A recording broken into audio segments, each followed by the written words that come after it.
विकासाचा निधी भारताची लोकशाही to the people, by the people आणि फॉर द पीपल चालली पाहिजे.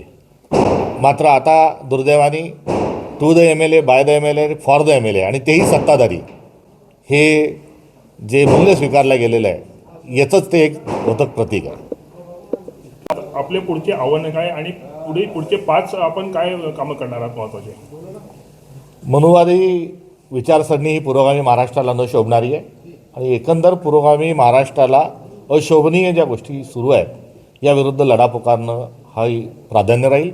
जो पुरोगामी महाराष्ट्र म्हणत असताना संतांचा, विचारवंतांचा फार मोठा वारसा आपल्याला लाभलेला आहे आणि याच महाराष्ट्रात आज जातीच्या नावावर, धर्माच्या नावावर जो नंगानाच चालला आहे हा थांबवण्याची आवश्यकता आहे.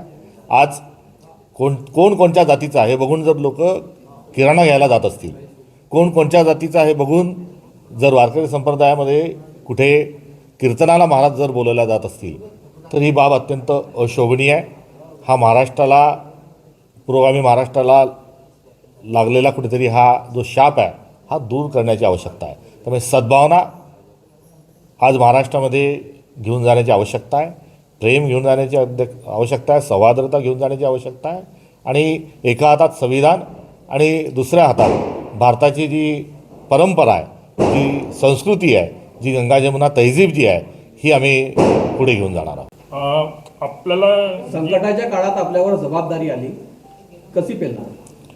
ही लढाई आहे आणि एक योद्धा, एक सैनिक या नात्यानं पूर्ण कर्मठतेने आणि तत्वानी, सत्वानी ही लढाई आक्रमक पद्धतीने लढल्या जाईल.